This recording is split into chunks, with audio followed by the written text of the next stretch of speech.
ቴምር ሪል ስቴት እስካሁን ድረስ በብዙ ምክንያቶች ቤትና ሱቆችን መግዛት ፈልጋችሁ ላልተሳካላችሁ ደንበኞች እነሆ ቴምር ሪል ስቴት በመሃል ፒያሳ ከሊሴ ገብረ ማርያም ትምህርት ቤት ጀርባ ቅንጡ አፓርትመንቶችን ከልዩ የከተማ እይታ አረንጓዴ ስፍራን ከጠዋት ፀሐይ ጋር አጣጥሞ በያዘ መልኩ ለሽያጭ አቅርቦላችኋል። ከባለ 1 እስከ ባለ 3 መኝታ የሆኑ ቤቶች በ10% በ663,000 ብር ቅድመ ክፍያ ስናቀርብለው ቀሪውን በኢትዮጵያ ብር ያለምንም ወለድ ከ25% ልዩ ቅናሽ ጋር የሚከፍሉበትን ሁኔታ አመቻችተንዎት ነው። በተጨማሪም እዛው ፒያሳ ከአድዋ ሚውዚየም ፊት ለፊት የሚገኝ የመጨረሻውን የሆነ G+5 የገበያ ማዕከል በ900,000 ብር ቅድመ ክፍያ ለአዲስ ኮምፓስ ሚዲያ ቤተሰቦች ለሽያጭ አቅርበናል። ለበለጠ መረጃና ለሳይት ጉብኝት ከታች ባለው ስልክ ያገኙናል።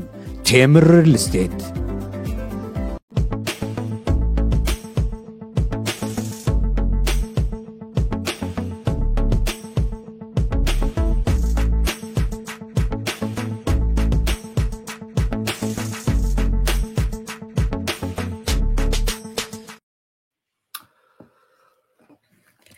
አምስት ጀነራሎችን 11 ኮሎኔሎችን ገደልኩ። የጎጃም አማራ ፋኖ ወይም ደግሞ የዘመቻ ለአንድነት አመራሮች ይፋ እንዳደረጉት ትላንትና ይፋ ባደረጉት መረጃ መሰረት ዘመቻ አንድነት በድል ላይ ድል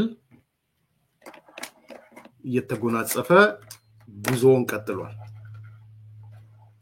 በዚህ ጉዞ ካገኛቸው ድሎች አንዱ 5 ጀነራሎችን መግደሉ 11 ኮሎኔሎችን መግደሉ በዜናቸው ላይ ተነስቷል።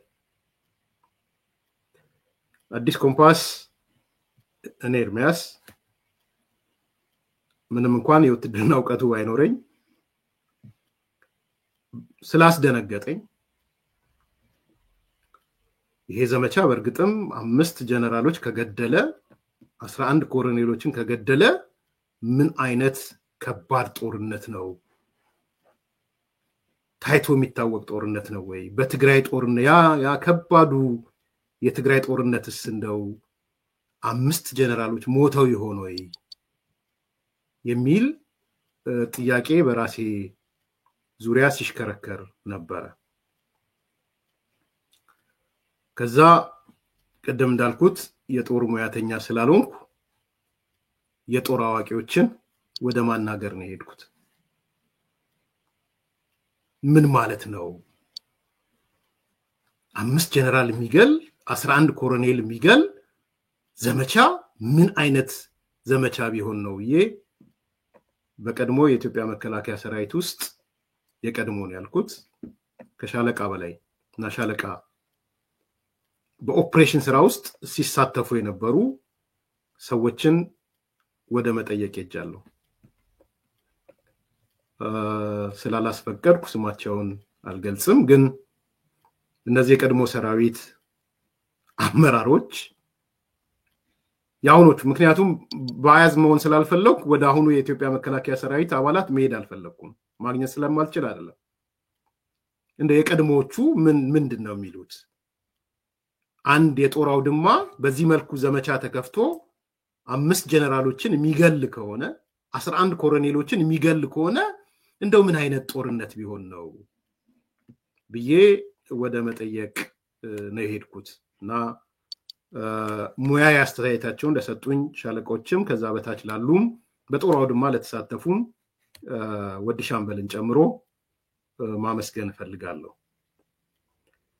እስቲ መጀመሪያ 5 ጀነራሎችን እንዴት እንደገደሉ 11 ኮሎኔሎችን እንዴት እንደገደሉ እንስማና ከዛ እንቀጥላለን። አጠር አድርጌ ያቀርበዋለሁ።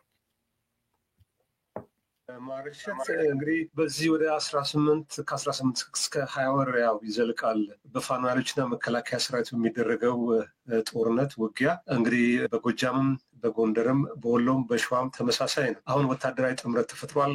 በቀጣይ እንግዲህ ፖለቲካ ይመጣል ተብሎ ይጠበቃል። ምናልባት በጎጃም ያለውን አጠቃላይ ወደ ግንባር መረጃ ስትገልጽ ከፍተኛ ኮሎኔሎች በተለይ መከላከያ ሰራዊት አዋጊ የነበሩት ወደ 11ኛውን ትላንት በተደረገ የዘመቻ አንድነት መሰዋቱን በአዊ አካባቢ ትሊሊ አካባቢ ገልጻችሁ ነበር። ነው በአሃዝ መግለጽ ይቻላል? ከኮሎኔል ጀምሮ ያሉትን እጅ የሰጡ በፋኖ የተሰዉትን እስከ ሻለቃ ያሉትን ይሄ አሁን በዚህ ከዘመቻ መቶ ተራሮች ወዲህ ያለውን መቁጠር ከባድ ነው ለኛ። ምናልባት የቤት ለቤት አናላይስ መስራት ይኖርብናል። የአማራ ፋኖ በጎጃም ቀጠና ውስጥ አጠቃላይ የእነ አብይ አህመድ 3 እዝ ነው ያለ። ከ3 እዝ 7 ኮር ነው ያለው። እንግዲህ 50% የሚሆነው የሀገሪቱ ጦር ያለው ጎጃም ላይ ነው ማለት ነው። አየህ 11 ኮሎኔሎች። ይሄ ኮሎኔል አባተ ይባላል። አሽፋ ላይ አንድ ቀን የደመሰሰው ኮሎኔል ከሱ በታች ያሉ የክፍለ ጦር አዛዥ የ72ኛ ክፍለ ጦር አዛዦች ከሱ በታች ያሉ 2 የሻለቃ አመራሮች ጭምር የተደመሰሱት ሙሉ ክፍለ ጦሩ ሲደመሰስ 72ኛ ክፍለ ጦር አዛዥ ነው የተደመሰሰው። 11 ኮሎኔል ደምሰናል። 5 ብርጋዴር ጀነራሎች ደምሰናል። በአጠቃላይ በአማራ ፋኖ በጎጃም ቀጠና ውስጥ እየተደረገ ያለው ተጋድሎ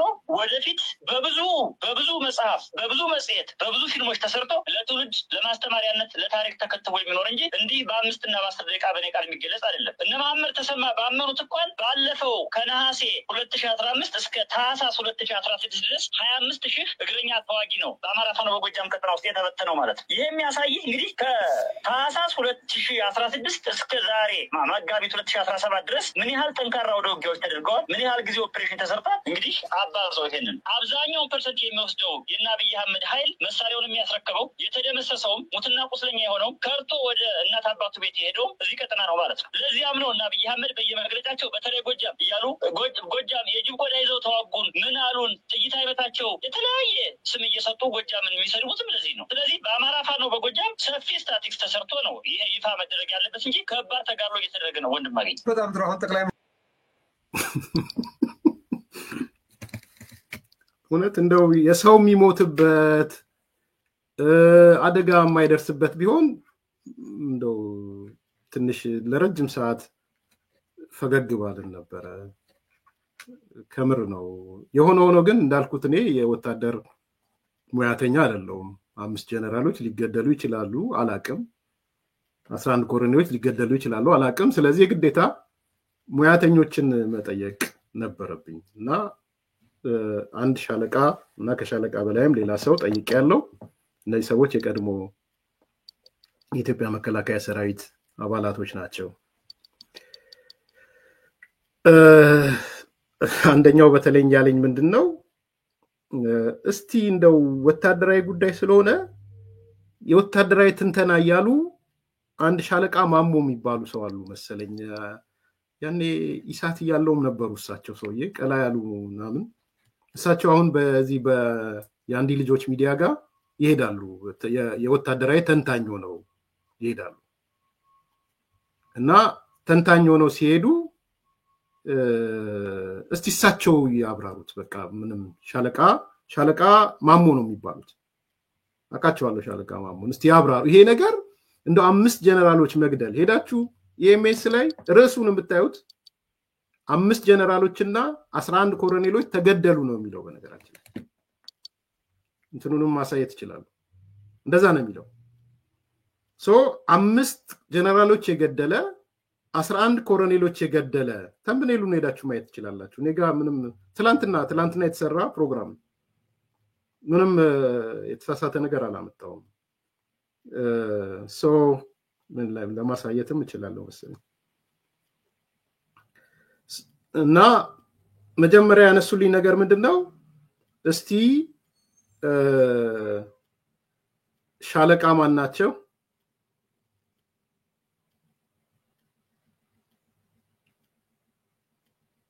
ይሄው የሚታያችሁ ከሆነ ምን እንደሚለው ርዕሱ ኢትዮጵያን ሚዲያ ሰርቪስ ኤምኤስ ማለት ነው።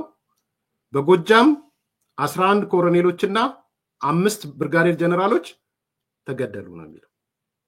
ኦኬ እሱ ብቻ አይደለም ወንድማችን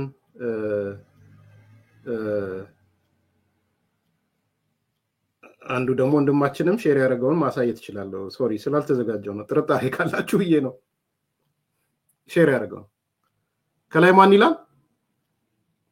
ፋሲል የኔ ዓለም ጋዜጠኛ ፋሲል የኔ ዓለም ከስር ምን ይላል? በጎጃም 11 ኮሎኔሎችና 5 ብርጋዴር ጀነራሎች ተገለዋል ይላል። እምነት ለአጣችሁ ሰዎች ነው። አንደኛው ነገር ያነሱት እስቲ ሻለቃ ማሞ በዚህ ነገር ላይ አስተያየት እንዲሰጡ ያርጓቸው። አንዲ ልጆች አንዱ የተነገራችሁ ይሄንን ሻለቃ ማሞን አምጧቸው። ሁለተኛ እነዚህ ሙያተኞች አሁን ያልኳቸው ያናገርኳቸው ሰዎች በኢትዮጵያ ታሪክ ተሰምቶ አያውቅም ነው የሚሉት። ቅድም ያልኩት ነው። ሚሳኤል ይዞ የነበረው ቲፒኤልኤፍ፣ ታንክ ይዞ የነበረው ቲፒኤልኤፍ እስከ ሰሜን ሸዋ የደረሰው ቲፒኤልኤፍ 5 ጀነራሎች አልገደለም። ታንክ፣ ሚሳኤል፣ ጀነራሎች የኢትዮጵያ የቀድሞ ጀነራሎች የነበሩ ኢን ኤንድ አውቱን ቢኮዝ ቁልፍ ስልጣኑን ተቆጣጥረው የነበሩት የመከላከያ እነሱ ስለነበሩ እያንዳንዷን ኢን ኤንድ አውት ሲያውቁ የነበሩ ሰዎች እንኳን በዚህ መጠን 5 ጀነራሎች ገደልን አላሉ። አንዱ ፖይንት እሱ ነው። ሁለተኛ እንግዲህ እነሱ የራሳቸው የወታደራዊ ሳይንስ ነው የሚያነሱት። እዚህ ላይ ዲቴይል አልገባም፣ ግን ተራ ማቴማቲክስ ስለሆነ በጥቃት ፈጻሚና በተከላካይ መካከል 3:1 ሬሽዮ 1:3 ሬሽዮ የሚባል አለ አሉ እነሱ። የነሱ ነው የኔ አይደለም። 3:1 የሚባል ሬሽዮ አለ። የጥቃት ፈጻሚ አቅም ጥቃት ከሚፈጸምበት በ3 እጥፍ መብለጥ አለበት።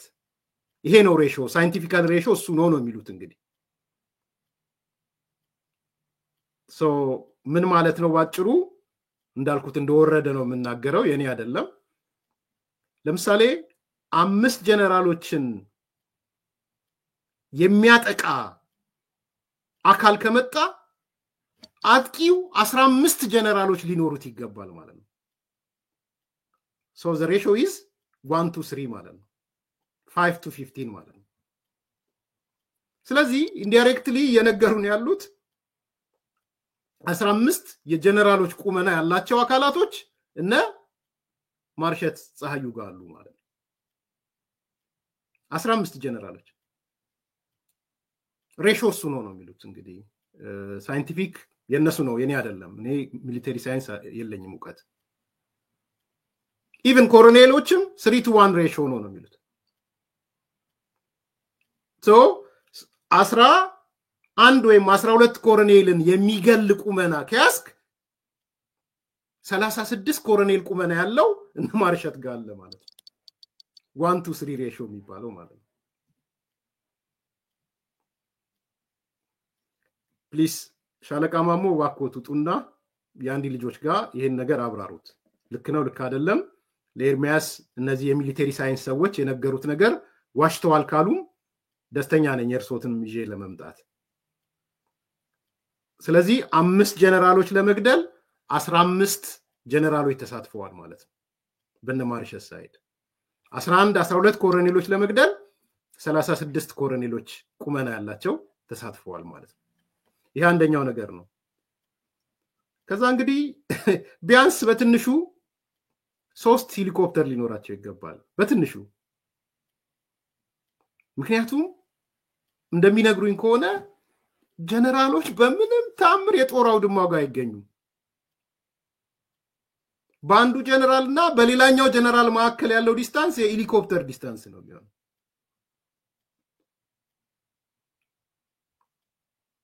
ማለት የጦር አውድማ ውስጥም የሚገኙ ሰዎች አይደለም እነሱ ኮሎኔሎቹም የስንትና ስንት ርቀት ውስጥ የሚገኙ ሰዎች ናቸው። ይሄ ሁለተኛው ነገር ነው ያነሱልኝ። ሳይንሱን ነው ያነሳ ያለሁት።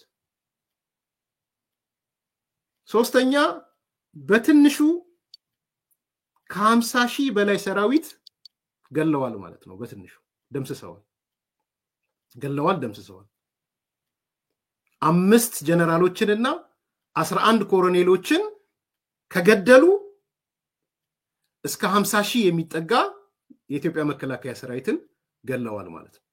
እነሱ እንግዲህ በእያንዳንዱ ይዘረዝሩታል። እኔ ስለማይጠቅመኝ እዚህም ለእናንተም ማደንቆር እንዳይሆንና በማላቀው ነገር ላይ እንዳልፈተፍት አልገባም። እነሱ ግን እንዳልኳችሁ ብርጌድ ስንት ይዛል፣ ሻለቃ ስንት ይዛል፣ በጀነራል ርቀት በስንት ርቀት ነው ያለው፣ 5 ጀነራሎች ከሆነ ስንት ግንባር ነው የሚኖረው፣ ስንት ሬዲዮ ይኖራል፣ ምን አይነት ሬዲዮ ነው የሚኖረው፣ የመድፍ ርቀት፣ የመቶ መሪ ምናምን እያሉ የሚዘረዝሩት ለኔ ለግሌ ፐርሰፕሽን ያስኳቸው ነገሮች አሉ።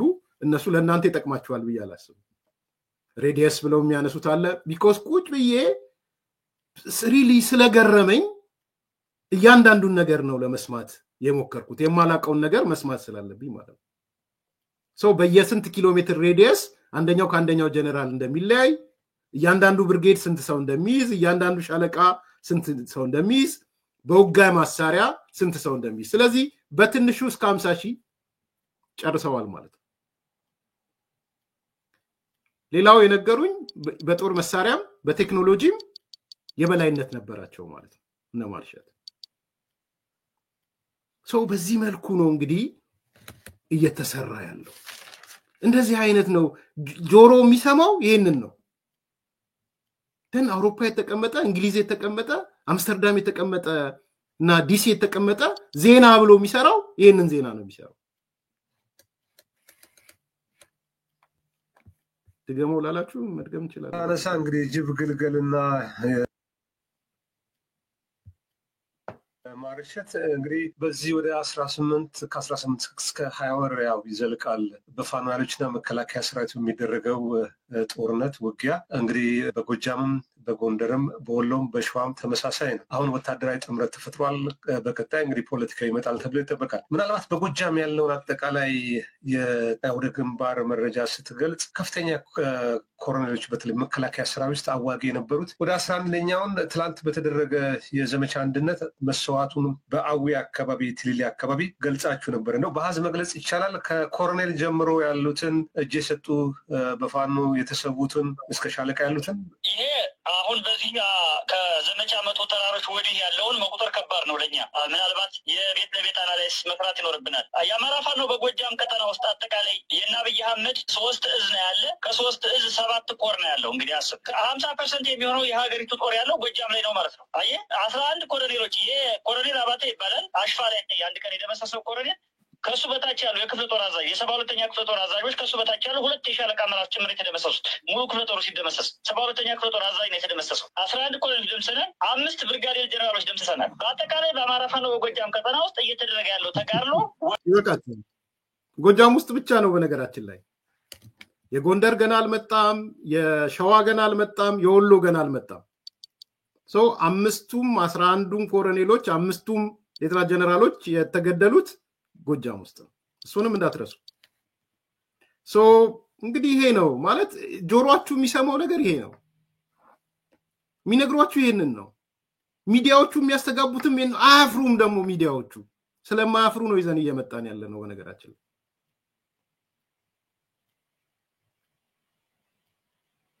ምንም ነገር እፍረት የሚባል ነገር የለም። ቢኮስ ለምን ራሳችሁን ጠይቁ። ለምንድን ነው በዚህ መጠን ህዝቡን የናቁት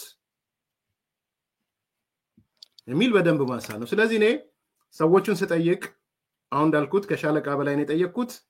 ለማጠቃለል ያህል አንደኛ በኢትዮጵያ ታሪክ ውስጥ እንደዚህ አይነት ነገር ተሰምቶም ታይቶም አይታወቅም። አንድ ኢቭን በትግራይ ያ ኢንቴንሲቭ የሆነ ጦርነት ሚሳኤል የያዙ ታንክ የያዙ ከባድ መሳሪያ የያዙ እነሱ እንኳን በዚህ ደረጃ እንኳን ጀነራል እንግዲህ የገደልን ብለው ያሉት ጀነራል አልሰማው። ኮሎኔሎች የያዟቸው የገደሏቸው አሉ። ሶ ያ ኢንቴንሲቭ ዋር እስከ ሰሜን ሸዋ የመጣው እንኳን በዚህ መጠን አልመጣም። 2 ሶስተኛ የሚሊቴሪ ሬሾ ቀደም ያልኳችሁ ነው 1:3 ነው። አጥቂው ኃይል 3 እጥፍ በልጦ መምጣት አለበት እንዲህ አይነት ዳሜጅ እና ጉዳት ለማድረስ። ፕሮፖርሽናሊቲው እንደዛ ነው የሚሰራው ፕሮፖርሽኑ። ሶ በ3 እጥፍ አጥቂው ኃይል አሁን ማርሸት ናቸው አጥቂዎቹ 5 ጀነራል ለመግደል ለማጥቃት 15 ጀነራል ይዘው መምጣት አለባቸው 12 ኮሎኔል ለመግደል 36 ኮሎኔል የሚመሩት ኃይል ይዘው መምጣት አለባቸው the same story ለሰራዊቱ ማለት ነው የሰራዊቱን ፕሮፖርሽናሊቲ so ይሄ ፕሮፖርሽናሊቲ ማቴማቲካል ፕሮፖርሽናሊቲ ነው it's very easy so ያንኳን የሌለው ነገር ነው ሶስተኛ አራተኛ በቴክኖሎጂና በተለያየ መንገድ እጥፍ መብለጥ አለባቸው በያዙት ቴክኖሎጂ ተጻራሪው አካል ካለው በላይ ማለት ነው ወይም ደግሞ እስከ ሄሊኮፕተር የሚደርስ አቅም ሊኖራቸው ይገባል አራተኛ በትንሹ እስከ 50,000 ወታደር አልቋል ማለት ነው 5 ጀነራል ከሞተ 11 ኮሎኔል ከሞተ 50,000 ሰው ረፍርፈዋል ማለት ነው የረፈረፉትን እስቲ ያሳዩንና እንመናቸው ሶ ይሄ ሁሉ ስለሆነ በደፈጣ ውጊያ ታይቶም ተሰምቶም አያቅም ባጭሩ በውጊያ መሳሪያዎች በዲጂታል ውጊያ በጂፒኤስ በተለያየ መንገድ አብላጭ ያላቸው ናቸው ማለት ነውና ፕሮፖርሽናሊቲው ቅድም ያነሳውላችሁ ነውና እንደዚህ አይነት ቅዠት ውስጥ ለምን ተገባ ማን ነው ይሄን ቅዠትስ የሚያምነው የሚል ጥያቄ ነው ሙያተኞቹ ያነሱኝ ከዚህ በላይ ፈልጋችሁ ሙያተኞቹን አናግሯቸው እኔም ፍቃደኛ ከሆኑ አምጥቼ አናግራቸዋለሁ ምን አይነት ባትል ቢሆን ነው 5 ጀነራል ባንድ የሚገለው ሚል አውራቸዋለሁ ከኔ አንፃር ልናገር የምችለው ይሄን ብቻ ከዚህ በላይ ልዘረዝርና ልተነትን አልችልም ግን ፖለቲካሊ ማንሳት ይችላል ምንድነው ይሄ መልእክት ምንድነው የተላለፈ ያለው ምንድነው ምክንያቱ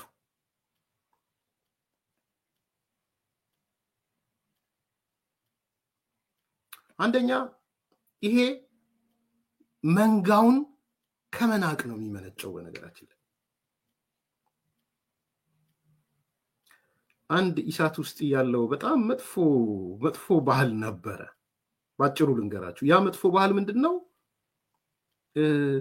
እኛ ከነገርነው ሰው ይቀበላል የሚል አቲቲዩድ እንደነበር አስተዋውሳለሁ በተለይ አንዳንድ አሁን ስም መጥቀስ አልፈልግም ለጊዜው የሆነ ነገር እኔ ዛሞኛ በጣም ሚዲያ ሞኒተር አደርጋለሁ አንዳንዴ 24 hours ሞኒተር አደርጋለሁና የሆነ አስተሳሰብ በትክክል አልሄደም ብዬ ሳስብ ስታንድ አፕ ሚቲንግ የሚባል ላይ ይዤው መጣለሁ ይሄ ነገር ክላሪቲ የለውም እንደዚህ ጎሎታል አቃል የሆኑ ሰዎች እጃቸውን ያውጡና ትላንትና እኮ ተናግረነዋል ህዝቡ ሰምቷል አዳምጧል በቃ ሳሊ የኛ ንግግር የእግዚአብሔር ንግግር ነው የኛን ቃል ያዳምጠናል እንደ እግዚአብሔር ቃል ነው የሚያዳምጠን የሚል አቲቲዩድ ተፈጥሯል በነገራችን ላይ በጣም አደገኛ አቲቲዩድ ማለት ነው ሶ ይሄ ከምን የሚመነጭ ነው ሌትሊ በተለይ ሳየው ጅራሪውን ከመናቅ የሚመነጭ ነው መንጋውን ከመናቅ የሚመነጭ መንጋውን ከናቀው የተናገርኩትን በሙሉ ያምናል ይቀበላል ከሚል ነው የሚመነጨው ቻሌንጅ አያረግም አይጠይቅም በቃ ነግረህዋል ይሄኔ ኑኑኑ መጠጥ ቤት እንሂድ እናጋጭ ጠርሙስ ለምንድነው እናጋጨው እንዴ 5 ጀነራል ገለን 12 ኮሎኔል ገለን ና ዛሬማ የደስታ ቀን ነው ጅራሪው በዚህ ነው የሚያስበው ሶ ያ ጅራሬ ነው የቀጠለው አሁን አም ሶሪ ለቃሉ ግን በጣም አደገኛ አመለካከት ነው መንጋውን የመናቅ አመለካከት ማለት ነው ይሄ ደግሞ ሲወርድ ሲዋረድ የመጣ አመለካከት ነው ብያቸዋለሁ በፍጹም አንዳንዴ እስክትደነግጡ ድረስ ረባካችሁ ነው ሚዲያ ሞኒተር ሳረግ ያየሁት ነገር ህዝቡ ውስጥ በሌላ ነገር ነው ኖ እንደዛ አይደለም በቃ አንዴ ነግረናል ለህዝቡ አዳምጧል በቃ ሶ የኛ ቃል የኛ እንደበት እንደ እግዚአብሔር ቃል ወስዶት እንደ ትክክል ወስዶት ነው ከዛ በኋላም ብትሰሙ ሲሰራጭ ደግሞ ልክ የኛ አሁን ዛሬ ምን አለ ነው እንትን ለታይ የሚባል ዲዛይን የተደረገ ፕሮግራም ነበር ከኛ በኋላ 100 ዕለታዊዎች አሉ በየቦታው ዲዛይን የተደረጉ በየስቴቶቹ በየአውሮፓ ምናምን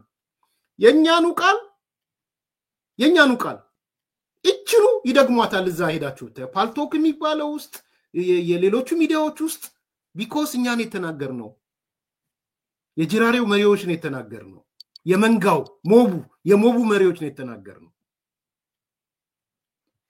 ስለዚህ ይሄ አቲቲዩድ አለ አሁን አንዱ ፖለቲካ ምክንያት የሚመስለኝ እሱ ነው ከመን ኤክስትሪምሊ ኦዲየንስን ከመናቅም ይመነጭ ማለት ነው ኤንድ ሃሉሲኔት እንዲያረግ በቃ የህልም ውስጥ እንዲገባ የኛማ 5 ጀነራል የሚገል 12 ኮሎኔል የሚገል እያለ ሃሉሲኔት ያደርጋል ቅዠት ውስጥ ይገባል ከሚታየው ከሚጨበጠው ከሚዳሰሰው ነገር ውጪ ማለት ነው ይሄ ባይሆን አይመጡም አይደፍሩም ዜናም ላይ ርዕስ አያረጉትም 5 ጀነራል ተገደለ 12 ኮሎኔል ተገደለ የሚል ርዕስ ለመስጠት የደፈሩት ጅራሬውን ስለናቁት ነው መንጋውን ስለናቁት ነው ይሄ አንደኛው ነው ሁለተኛ የናዚ ፕሮፓጋንዳ ነው በደንብ እዚህ ላይ በደንብ እንደተይ ይሄ ናዚ ማለት የሻቢያ ፕሮፓጋንዳ ማለት ነው የሻቢያ ፕሮፓጋንዳ ቤዚክ ኮንሴፕቱ ከናዚ የሚቀዳ ነው በነገራችን ከዶክተር ጎብልስ የሚቀዳ ነው ጆሴፍ ጎብልስ የናዚ ፕሮፓጋንዳ የጆሴፍ ጎብልስ ምንድነው ብዙ ጊዜም ነግሬያችኋለሁ ኢትስ ቬሪ ኢምፖርታንት ሻቢያ በሱ የተካነ ነው በናዚ ፕሮፓጋንዳ በዶክተር ጆሴፍ ጎብልስ ፕሮፓጋንዳ እጅግ የተካነ ነው ሻቢያ የሞተች ኤርትራን እንዴት የገነት ምልክት አድርገው ነው የሚናገሩት በነገራችን የሞተች it is about ጎብልስ ቲዮሪ ጎብልስ ቲዮሪ ምንድነው the big lie theory የሚባላል በደንብ ምናልባት ጎግል ማድረግ በአዲስ ሐሳብ ዋዳስ የሆነባችሁ ሰዎች ቢግ ላይ ቲዮሪ ብላችሁ ጎግል አድርጉ በጣም ብዙ ነገር ታገኛላችሁ ዶክተር ጆሴፍ ጎብልስ ነው የናዚ የህዝብ ግንኙነት ኃላፊው የፕሮፓጋንዳ ኃላፊው ነው የፈጠረው so what is the big lie theory ባጭሩ ስትዋሽ በትንሹ አትዋሽ ነው የሚለው የም በቁጥቁጥ አትዋሽ ሰዎች በቁጥቁጥ ከዋሽ አያምኑም ስትዋሽ በትልቁ ዋሽ ነው የሚለው በትልቁ ስትዋሽ ሰዎች እንዴት ብሎ በዚህ ደረጃ ይዋሻል ይሄማ ሊዋሽ የሚችልበት ነገር አይደለም ሰው ከጥርጣሬ ታስወጣቸዋል በትልቁ ኳሽ ቲዮሪውን ነው ያልኩ ያለሁት ሶ በትልቁ ዋሽ 5 ጀነራል ገደልኩ ጎጃም ላይ ብቻ 12 ኮሎኔል ገደልኩ ጎጃም ላይ ብቻ ይሄ ታሪክ ነው በመጽሐፍ የሚጻፍ ነው የሚቀጥለው ትውልድ የሚሰማው ነው ብለ the big lie ጎጃም ብቻ ነው then ያንን ነገር ፒክ ያደርጋል ሌላው በዛ መጠን አይዋሽም ብሎ ስለሚያስብ ማለት ነው ቢግ ላይ ብቻ ግን አይበቃም ሁለተኛው ኮንሴፕት አለ ከዛው ጆሴፍ ጎብልስ የሚያስተምረው ከዋሸ በኋላ ደጋግመህ ተናገረው ይላል ከዛው በኋላ again and again ትልቁ ሸት ደጋግሞ መናገር ምን ይሆናል በውጤት ደረጃ ምንድነው አበሻ ምን ይላል ኢትዮጵያዎች ምን ይላሉ ውሸት ሲደጋገም እውነት ይመስላል ወይም ይሆናል የሚሉም አሉ because ውሸትን ደጋግመ ስትነግረው 5 ጀነራል ገደልኩ 12 ኮሎኔል ገደልኩ ጎጃም ብቻ ደጋግመ ስትነግረው መጀመሪያ አንተ ነው የምታምነው ዋይዘው ጻዩ አምኖ ነው የሚናገረው ማርሸት because ውሸቱ መጀመሪያ ራሱ ያምነዋል ካመነው በኋላ ነው ለሌሎቹ የሚያሰራጨው ሁለተኛው ኮንሴፕት እሱ ነው ሁለተኛው ምክንያት እሱ ነው ሶስተኛው ምክንያት የዘመቻውን ድብቅ ዓላማ ለመደበቅ ነው የዘመቻው ድብቅ ዓላማ በደንብ አንስቼላችኋለሁ የዚህ ዘመቻ ድብቅ ዓላማ እነ እስክንድርን ማጥፋት ነው አፋድን ማጥፋት ነው አፋድ ነው የሚባሉት እነ መቶ አለቃ ማስረሻ ሰጤን ማጥፋት ነው እነ ኮሎኔል ሀብታ ሙሐባን ማጥፋት ነው እነሱን ካላጠፋን አንድ ድርጅት መፍጠር አልችልም ስላሉ የዘመቻው የአንድነት ዘመቻ መዳረሻው እና አፋድን ማጥፋት ነው ተሳክቶላችሁ አላሰካ እናያለን ታያላችሁ ግቡ ተሳካ ካሉ እነዚህ ድርጅቶች ከጠፉ ከቲፒኤልኤፍ ጋርም የተስማሙት በዚህ ነው። ከሻቢያም ጋር ከነ አንዳርጋቸው ጋር የተስማሙትም በዚህ ነው። አንድ ድርጅት ነው የሚያስፈልገው፣ እናጥፋቸው። እያገዘ ያለው ያ ጀነራል ምግበ የሚባለው ፐርፐዙ ይሄ ነው። ቢኮዝ የእነ እስክንድር ድርጅት ተቃውሟል፣ ወልቃይት ራያን ተቃውሟል። ዛሬም ሰምታችኋል። ኮሎኔል ይዤው አልመጣውም። ኮሎኔል ማን ዘውዱ ይሄ ወልቃይት ራያ ላይ ያለው እሱ እንዴት እንዳበደ አይታችኋል። ከምንም አይደለም የተነሳው፣ አዲስ አበባ ነበር ዋይዘው ለሕክምና ከአዲስ አበባ ነው ሄዶ መግለጫ የሰጠው። እኔ እስካለኝ መረጃ ደመቀ ዘውዱ ሕክምና ላይ የነበረ ሰው። ሁኔታዎች አላምረው ሲል ነው ሰብስበው የትግራይ ልጆችን ሰበሰቡ ምናምን ተብሎ ኖ የሆነ የነ ምግበይ ታሪክ እውነተኛ ታሪክ ነው። ደመቀ ዘውዱ ትክክለኛ ታሪክ ነው። ስለዚህ የዘመቻው ፐርፐዝ መዳረሻ እነ እስክንድርን አፋድን ማጥፋት ነው። አንድ ድርጅት የተባለበት ምክንያት እሱ ነው። ስለዚህ ሶስተኛ ምክንያት እሱ ነው። አራተኛ ምክንያት የተፈጸሙ ወንጀሎችን ለመደበቅ። ቅድም ያሰማችሁ በሰባት መምህራን ከ20 በላይ ተማሪዎች በጣም ዘግናኝ ወንጀሎች ተፈጽመዋል። በነገራችን ላይ እነሱን ወንጀሎች የምትደብቁት ግሪድ የሚያደርግ ሽፋን ስታመጡ ነው። 5 ጀነራል ገደልን፣ 12 ኮሎኔል ገደልን ስትሉ ነው ትልቁ እዛ ውስጥ ያለው ወንጀል የሚሸፈነው ማለት ነው። አራተኛ ምክንያት እሱ። አምስተኛ ምክንያት ድብቅ ስራዎች አሉ። በነገራችን ላይ ከኤርትራ ጋር ጥምረት ፈጥረዋል። የመጨረሻ መረጃ ነግራችሁ ዝርዝሩን ሌላ ጊዜ ነግራችኋለሁ። ቆላ ወገራ ላይ ከዚህ ነው የምትሰሙት። ቆላ ወገራ የሚባል ዋልድባ አካባቢ ሻለቃ መለስ ይባላል ሰውየው። ሻለቃ ነው አይደለም አላቅም። ከሽሬ ተሻግሮ ሽሬ ሄዶ ተተኳሽ ይዞ መጥቷል። ሽሬ ከማጋን የተገናኘው ቅድም ያልኳችሁ ነው። ይሄው መረጃ እያቀረብኩ ነው። ቆላ ወገራ ዋልድባ የነበረ ሻለቃ መለስ የሚባል ሰው ከሽሬ ተሻግሮ ተተኳሽ ይዞ ተመልሷል። ውሸት ብለው ይወጡ። አንድ ሁለተኛ በሀብቴ የሚባለው ማዕከላዊ ጎንደርና ምዕራብ ጎንደር ላይ ሀብቴ የሚባለው ኤርትራ ሄዶ ትጥቅ ይዞ ነው የተመለሰው። ስሙ ሀብቴ ነው የሚባለው። እኔ በመልክ አላቃቸው። በዚህ አጋጣሚ ኤርትራ ሄዶ ከማዕከላዊ ጎንደር ወይ ምዕራብ ጎንደር ተቀብሎ ነው የመጣው የጦር መሳሪያ። ዘመነ ከግብፅ ከሱዳን ጋር ተገናኝቷል። ይሄ ነው እውነቱ። እነዚህ ናቸው ያሉት እውነቶች። ስለዚህ ቆላ ወገራ ያለ ሻለቃ መለስ ወይ ሰፈር መለስ ምናምን ይባል ሽሬ ተሻግሮ ነው ከነ ጀነራል ቅድም ማን ነው ስሙ ከጀነራሉ ጋር ተነጋግረው የመጡት። ሽሬ ሄዶ ነው የመጣው ሻለቃ መለስ ወይ ሰፈር መለስ ወይ መለስ። እነዚህ እውነታዎች ናቸው። ሀብቴ ኤርትራ ሄዶ ማዕከላዊ ጎንደርና ደቡብ ጎንደር ነው ትጥቅ ይዞ ነው የተመለሰው። ዘመነ ከሱዳን ከግብጾች ጋር ተገናኝቷል። አድማጭ ተመልካቾች ላይክ አድርጉ፣ ሰብስክራይብ አድርጉ፣ ሼር አድርጉ። ሌላ ጊዜ ዝርዝሩን ይዤ እመጣለሁ። እያብሰለሰላችሁት እንድትቆዩ ስለፈለኩ ነው። መልካም ቀን።